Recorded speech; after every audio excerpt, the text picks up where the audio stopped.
అంతరిక్ష పరిశోధనలు ఊరికనే చేయట్లేదు. దాని వెనకాల చాలా కారణం ఉంది. క్రమంగా భూమి మీదన ఈ ఆశలు పెరిగిపోయినాయి. ఎవడికి వాళ్ళు స్వార్థం పెరిగిపోయింది. ప్రభుత్వాలు నిర్లజ్జగా, నిస్సిగ్గుగా, అనైతికంగా ప్రవర్తించడం నేర్చుకున్నాయి. ఇదివరకు కొంత మొహమాట పడేవాళ్ళు. ఇప్పుడు అట్లా కాదు. ఒక దేశపు భూమి మీద కన్నేయడం, ఆ దేశాన్ని నాశనం చేయడానికి ఓపెన్‌గా వ్యూహాలు పన్నడం, ఆ దేశపు రాజకీయాన్ని శాసించాలని ఇంకొక దేశం అనుకుంటుంటాం. ఇట్లాంటి పరిణామాల వల్ల మూడో ప్రపంచ యుద్ధం ఎప్పుడొస్తుందో తెలీదు. ఏ క్షణంలో భూమి మీదన ఎలాంటి గందరగోళం ఏర్పడుతుందో తెలీదు. దానికి సజీవ సాక్ష్యం నేపాల్, శ్రీలంక, పాకిస్తాన్, బంగ్లాదేశ్ లాంటి వ్యవహారాలు. అట్లాగే రష్యా, ఉక్రెయిన్ యుద్ధాల దగ్గర నుంచి ఇజ్రాయెల్‌కి, ఇరాన్‌కి మధ్య యుద్ధాల దాకా.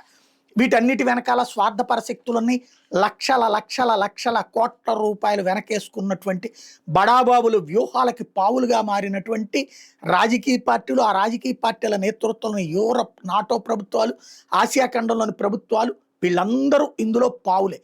నేతలు పావులయ్యారు. ప్రజలు వాళ్ళ దగ్గర బలిపశువులు అవుతున్నారు. ఇట్లాంటి స్టేజీలో ఇక భవిష్యత్తులో ఈ ధనవంతులకు కూడా ప్రమాదమే వీళ్ళ వలన. కాబట్టి ఆ అంతరిక్షంలో ఇంకేదైనా గ్రహంలో, అది మార్స్ మీద, చంద్రుడి మీద, ఇంకేదైనా గ్రహంలో బ్రతకడానికి అవకాశం ఉందా? అక్కడ ఫస్ట్ ఎవడు వెళ్తే వాడిదే ఆధిపత్యం అవుతుంది. ఆ తరహా పరిశోధనలే ఇప్పుడు సాగుతున్నటువంటి వ్యవహారం.